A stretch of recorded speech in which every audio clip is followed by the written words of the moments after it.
Maestros de la Tierra, segmento cultural orientado a la promoción del reconocimiento, estudio y difusión del patrimonio cultural rural de los pueblos del mundo, presentado por Ouroboros, Grupo de Investigación en Etnografía y Cultura Rural, y la Finca Taller Verde Natura, realizado por los antropólogos Edwin Arias Ruiz y Alejandra Gómez Gómez. Historias de vida del mundo rural narradas a través de los labios de sus protagonistas. El paisaje cultural rural, las actividades agrarias, los saberes y sentires de los pobladores del campo son vistos desde distintos ángulos para mostrar facetas olvidadas y desconocidas de su vida cotidiana. Escúchenos por la emisora cultural de la Universidad de Antioquia.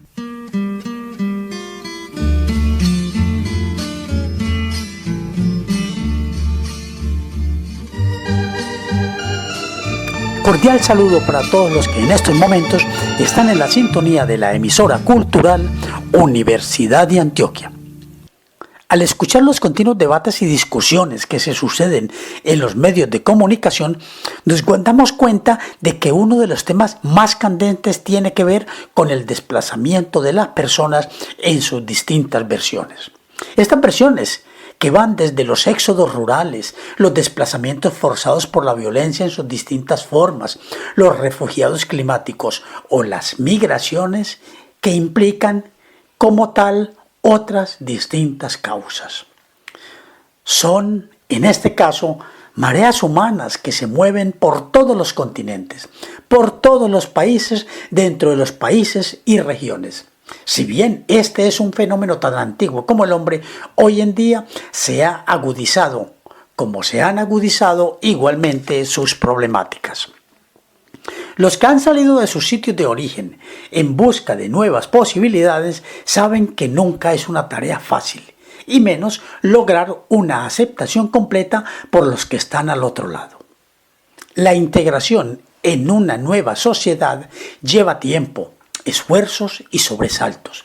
En este largo proceso se notan significativamente las diferencias culturales, las visiones encontradas y los estereotipos. Como humanos no hemos podido superar ciertos imperativos del pasado que nos obligan a ver al otro como distinto, como el enemigo, como el invasor, como el intruso. Cuando en realidad, si lo interiorizamos profundamente, el otro no es más que nuestro complemento, nuestro aliado y nuestro mejor colaborador. Es el momento pues de cambiar de visión. La crisis que nos amenaza a nivel global ya debería habernos preparado para unir fuerzas y habernos proporcionado a todos como humanidad de un objetivo común. Esto es, el salvarnos a nosotros mismos, integrarnos colectivamente para trabajar por la recuperación del planeta. Dejar de lado nuestras inexistentes diferencias y aportar todos juntos a la salvaguarda de la biodiversidad, de la cultura y de la vida en general. No podemos seguir haciéndole el juego a los intereses soterrados que nos controlan desde las sombras. Despertemos a la realidad. Lo que hay es lo que tenemos, lo que nos hace humanos, lo que hemos adquirido durante milenios y que aún mantenemos como esencia vital. Nuestra solidaridad, nuestra ayuda mutua, la colaboración desinteresada. No la perdamos, porque al hacerlo, pues, solo seremos peleles de las circunstancias. Amables oyentes, les quiero contar pues lo que tenemos hoy en nuestro programa y en nuestro apartado de los Maestros de la Tierra Cuentan.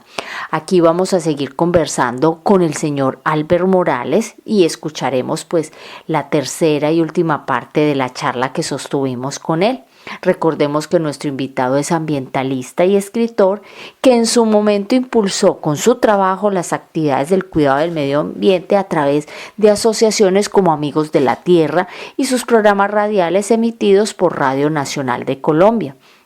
En el segmento de las cosas de la Academia del Campo les traemos la segunda parte de la conversación que venimos teniendo con la encargada del Museo de Arqueología e Historia del municipio de Silla en la Horta Sud de la Comunidad Valenciana. Los invitamos entonces para que se queden con nosotros, para que disfruten de su programa Maestros y Maestras de la Tierra, aquí en la emisora cultural Universidad de Antioquia. Bienvenidos.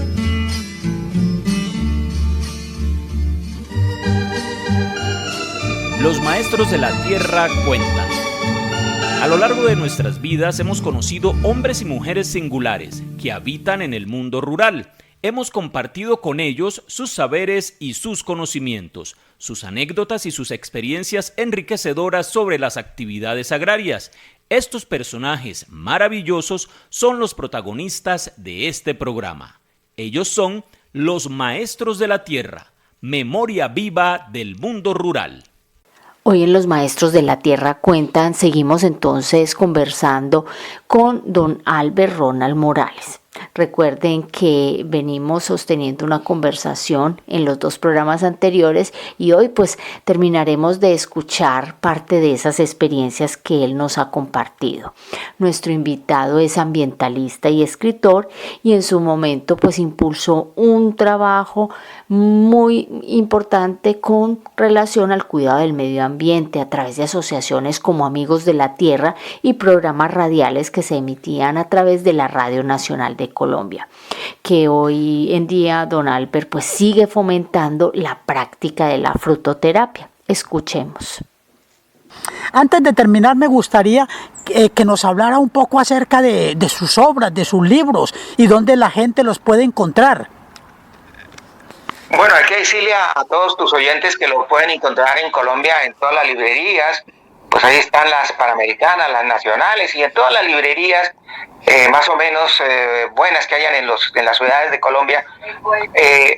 La editora que nos edita los libros en Colombia se llama Ecoe Ediciones, que las personas que quieran pueden entrar a internet, ver su página, porque también el libro se puede comprar electrónico a través de Ecoe Ediciones. Ahí los pueden tener, son 5 libros. El primero que se escribió y que fue un gran bestseller fue el de Frutoterapia, los frutos que dan la vida. Ese fue el libro que salió en 1977. Fue un libro que los piratas vendieron más de 1 millón de libros y pues nosotros vendimos lo que pudimos. Este fue fíjate que vendimos más que García Márquez. Luego salió, en el 2000 salió el libro de Frutoterapia, Nutrición y Salud, donde ya no solamente hablamos de frutas, sino también de alimentos y de plantas. Posteriormente salió Frutoterapia, Bienestar y Vida, donde hablamos ya un poco más de belleza, es decir, donde la gente que quiera trabajar las frutas a nivel de la belleza, ese es el libro que escribimos para estos profesionales. Bueno, y para las señoras y la gente que quiera estar bella, ¿no? Porque la belleza no solamente es tener unos rasgos muy lindos, unas medidas muy específicas, sino tener un pelo bonito, brillante, tener una cara lustrosa, brillante, que se le note vida, porque si una persona no tiene ese lustre en su cara y ese lustre en su cara, por más facciones bellas que tenga y cuerpo 90, 60, 90, pues no se le va a ver la vida y la esencia de esa vida y de la belleza que es cuando hay buena salud. Y luego tenemos otro libro que tal vez es el libro que dentro de la frutoterapia es el que más cariño le tenemos, porque es un libro que tiene las últimas investigaciones que se hicieron hasta que se escribió ese libro, que es el de Frutoterapia, los frutos. A ver, que tengo aquí una pequeña confusión. Frutoterapia, la fruta, el oro de 1000 colores. Ese es un libro que se lo recomiendo porque es el libro que más investigaciones tiene condensadas en sus textos. Y luego produjimos un libro que es un libro bastante científico, muy académico, que es el libro de este ya no es frutoterapia, sino es el libro de alimentación sana versus transgénicos, aditivos y nanotecnología. Este es un libro bastante académico, es basado sobre la bioquímica. Como bioquímico, pues ahí metimos todo lo que teníamos y lo que se ha investigado a través de la bioquímica orgánica. Y este libro tiene una coautora que es Janet Jaime González, que es mi mujer, que a partir del libro de los 106 frutos, pues ha estado conmigo, y que en este libro ya ella figura como coautora, y así es que ese libro te lo recomendamos porque habla de esa alimentación sana, sí, y además hablamos de los aditivos que nadie hablaba. Por ejemplo, este libro salió publicado en el 2014, donde nadie hablaba de los transgénicos, donde nadie hablaba de la nanotecnología. Pues nosotros nos adelantamos más de 10 años para hablar de la nanotecnología a nivel de los alimentos y de los productos naturales, y de lo que tiene que ver y del daño tan grande que ocurre con los transgénicos, con estas modificaciones genéticas, que ha sido funesto a nivel de la biodiversidad, a nivel de la alimentación y de las frutas. Sí, don Alberto. Innegablemente todo lo que usted ha dicho es muy cierto. En estos momentos nosotros podemos entender todos los cambios y transformaciones que se vienen sucediendo en el planeta, y pues lógicamente la alimentación también está sufriendo efectos enormes alrededor de todas las transformaciones de la alimentación. Pero creemos que desde todo punto de vista tenemos que ser positivos, y que habrá mucha gente interesada en estos temas, en un trabajo exhaustivo que usted ha venido teniendo para mostrar las bondades y potencialidades de nuestras frutas tradicionales. Don Alberto, muchas gracias por haber estado con nosotros. Esperamos seguir contando con usted para otros de nuestros programas. Claro que sí, con mucho gusto.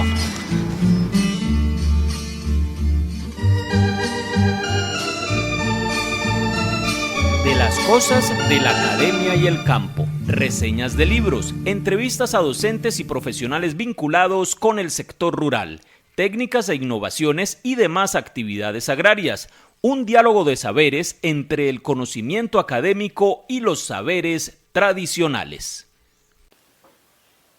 En este segmento de las cosas de la academia y el campo les traemos la segunda parte de la conversación con la conservadora del Museo de Historia y Arqueología del municipio de Silla, en la Huerta Sud de la Comunidad de Valencia, en España, con Raquel García. Raquel nos cuenta acerca de la cultura gastronómica de esta región, de los elementos arqueológicos que el museo posee, de las actividades que desde el museo se desarrollan para la comunidad, así como los aspectos diversos relacionados con la historia y la cultura del municipio de Silla.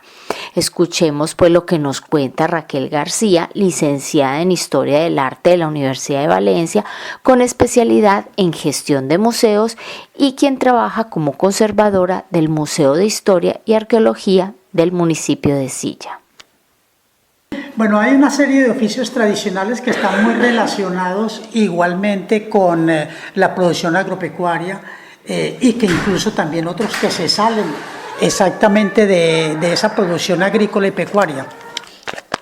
Pues los oficios más destacables, no quiero ser redundante, pero todo el rato vamos a ir hablando del arroz porque es el más importante de la zona, al final es el autóctono de aquí, y pues los más tradicionales sería todo el tema de las diferentes fases que tiene el arroz, cómo se dedica el agricultor, el llaurador que decimos aquí, cómo se dedica pues a la siega, a plantar la semilla, cuidar el campo, porque es un proceso de todo un año. En cada mes es un trabajo diferente en el que tiene que dedicarse pues diferentes personas para poder adecuar la tierra, para poder cultivar la semilla, para tratarla para que no tenga ningún microorganismo que pueda perjudicarlo. Bueno, pues es un trabajo que implica también a muchísima gente. Ahora por el tema de la maquinaria no implica a tanta gente, pero anteriormente pues podrían haber cuadrillas, que son grupos de personas, probablemente de unos 40 hombres, que se dedicaban 100% a segar el arroz y a llevarlo a diferentes lugares para poder secarlo. El proceso de la trilla también para separarlo del grano, claro. Sí. Y bueno, eran muchos procesos que la verdad que traían mucho trabajo. Ahora actualmente también pues la cosecha de otros alimentos, como por ejemplo lo que te comentaba, la naranja y la mandarina, los caquis y demás, la patata, la cebolla, muchos alimentos que también pues ese proceso de la cosecha es muy, muy importante. Bueno, el caqui es un alimento de aquí de Valencia o de dónde procede ese fruto? Pues sinceramente no sé de dónde procede, pero aquí es muy típico en Valencia. Lo cultivan en todos los sitios, en todos los pueblos, que yo sepa, en la Horta Sud que tengan espacio de cultivo, la verdad que siempre lo encuentras muy presente y es una fruta que cuando lo cultivan todo el mundo se vuelve loco por comprar caqui, sea de donde sea. ¿Y qué uso le dan?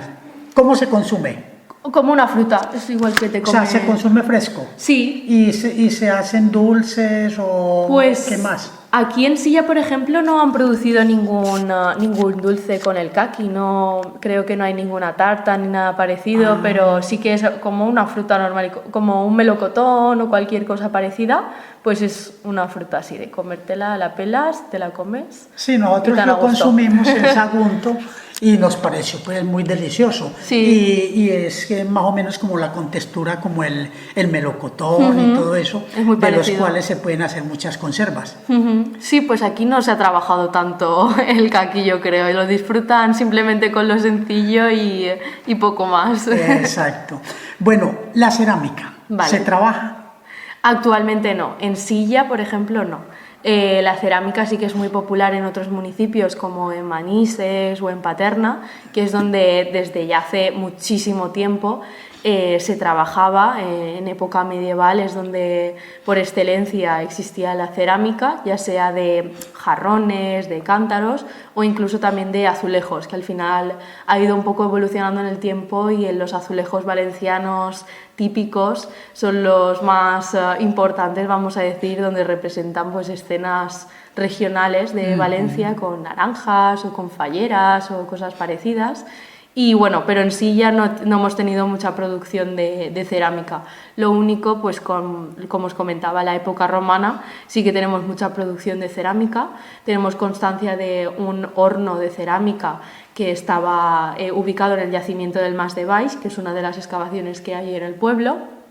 Y era cerámica sobre todo decorada para el consumo diario, ¿no?, de uso cotidiano, y también cerámica para el tema de tégulas romanas, que serían el caso pues para construir elementos de las casas, o incluso también para señalar cuando una persona fallecía, tenían como una especie de tumba y también la señalaban como lo hacemos actualmente, como una lápida, pero en este caso era con un trocito de cerámica que señalaba dónde se encontraba esta persona y cubría el espacio.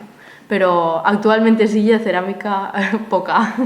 ¿Y de la época musulmana han encontrado vestigios de cerámica? Sí. Y hornos también, me imagino, hornos musulmanes o moriscos. Hornos no hemos encontrado en Silla, como te digo, no se ha hecho muchas excavaciones más, entonces tampoco sabemos 100% si habría algún horno, pero sí que conocemos que la cerámica que se ha encontrado es de producción externa. Me explico. Sería una importación de algún lugar, en este caso la probabilidad más alta sería de Paterna o de Manises, y esa producción se traería aquí. Igual que hacemos actualmente de comprar de un sitio, pues muy parecido. Pero sí que tenemos una cerámica muy bonita que yo recomiendo ver, la verdad, porque se encuentra en el museo, que está dividido en dos partes, en la torre exactamente, que es una torre islámica, y tenemos cerámica verde, que es la típica que puedes ver incluso en la Alhambra de Granada y cosas parecidas, ¿no? Es la típica de esa época, que es una cerámica blanca con detalles verdes y negros. Y la verdad que es muy bonita y tenemos toda una vajilla de uso cotidiano de este color y representa diferentes elementos, pues entre pájaros, toros, un poco de todo. Y la que más me gusta es una que representa esa creencia que tienen ellos, la religión islámica, de no poder representar a su divinidad, pero en este caso la representan con una palabra, que es al-mulk. Al-mulk, y significa el poder, la divinidad, algo superior, y así hacían referencia a Alá en este caso. Sí. Y es muy bonita, la verdad que la cerámica que tenemos aquí está muy chula. Bueno, pasemos de la cerámica a esos utensilios domésticos de uso cotidiano que tienen aquí en el museo que nos refleje esa vida del pasado. Pues lo que te comento, en este caso sería la cerámica, pero también tenemos de época romana muchos elementos como anzuelos, contrapesos, tenemos también piedras de molino pero de mano, agujas, monedas, tenemos muchos elementos que nos enseñan el modo de vida, como por ejemplo lo primero que te he comentado, que son los anzuelos, y los contrapesos son específicamente para el tema de la pesca.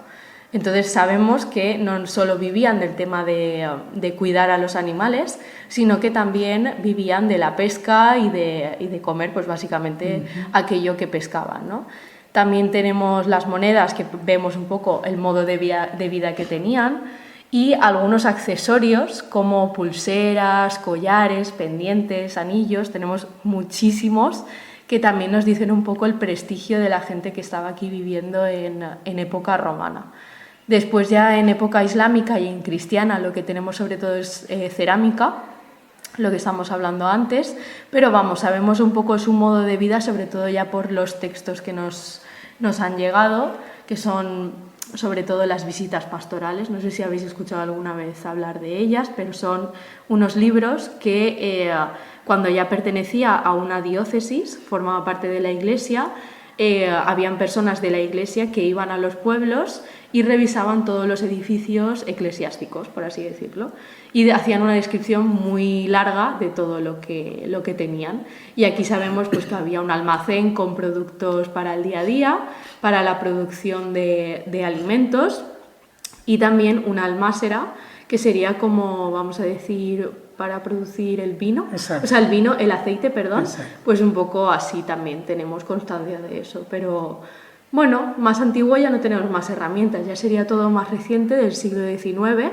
siglo XX, que ya son pues los morteros, las medidas, bueno, es que solo me sé el nombre en valenciano, un gibrey, que es como un cuenco donde solían cocinar. Ajá. O sea, tenemos ya herramientas más recientes. Bueno, de todo lo que nos has contado, he visto que el olivo ha sido muy escasa la producción que se tiene en el municipio. Sí, actualmente no tenemos ninguna producción de aceite, pero sí que es verdad que, como os he comentado, tenemos algunos vestigios de almáseras donde producían este alimento.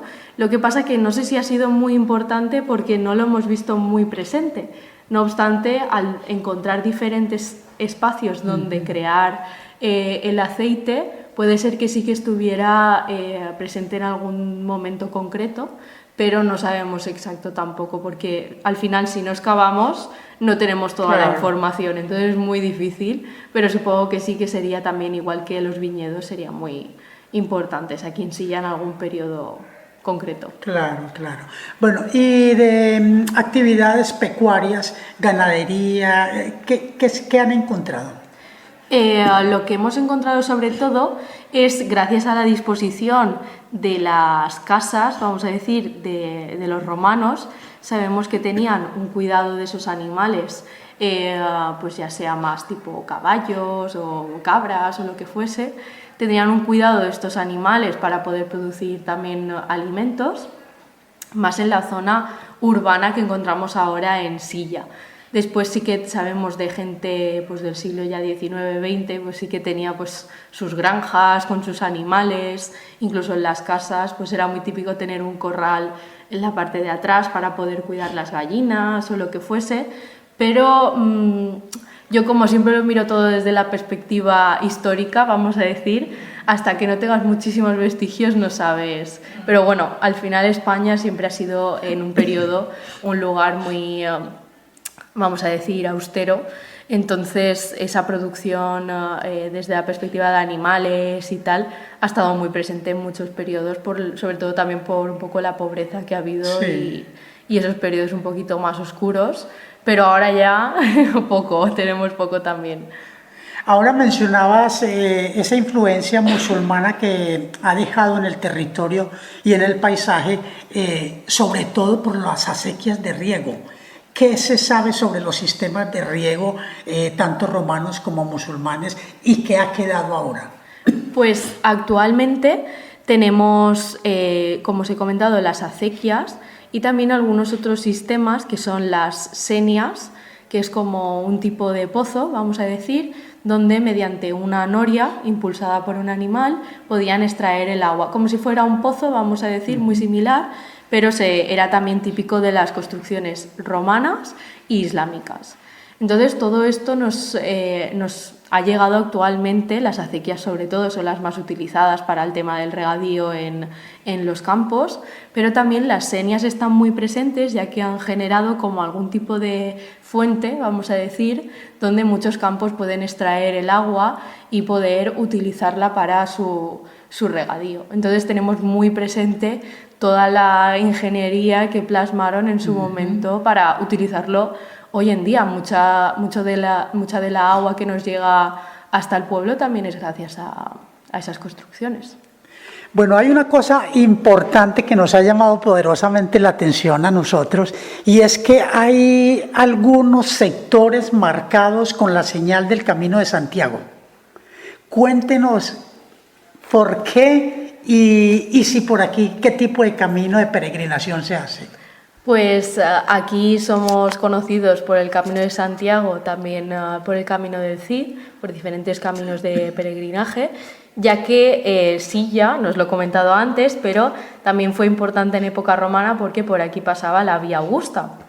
Una vía, por si no conocéis exacto lo que es, supongo que sí, pero por si acaso, es un camino que conectaba todos los territorios que eran propiedad en aquella época los romanos y conectaban pues desde Cádiz hasta Roma aproximadamente. Y pues era un camino bastante importante de intercambio comercial en el que al pasar por Silla pues tenemos otra vez ese privilegio de la ubicación que teníamos. Y bueno, pues este camino, que es el que pasa por los campos, se llama actualmente Camí Vell de Russafa, es la antigua Vía Augusta, y pues este camino lo han aprovechado muchos, como el Camino de Cid y el Camino de Santiago, para poder unir varias rutas de peregrinaje. Creo que es el Camino de Levante el que pasa por aquí y aprovechan pues toda esa Vía Augusta un poco para hacer todo el camino por la costa mediterránea. O sea que este Camino del Levante de alguna manera me conectaría a mí con el Camino de Santiago arriba en el norte. Sí, parece muy extraño porque estamos muy lejos y te desvías muchísimo, pero al final, como hay mucha gente que empieza desde Murcia o desde la Comunidad Valenciana, son caminos que toman unas perspectivas diferentes para ya adentrarse un poco en el centro de la península ibérica y empezar todo el recorrido ya para Santiago. Pero sí, tenemos este camino que pasa por aquí, y como es una ruta bastante variada en la que pasa por muchos territorios, sí, y cuanto más mejor para conocer los diferentes espacios y pueblos que puede haber en la península ibérica, pero sí.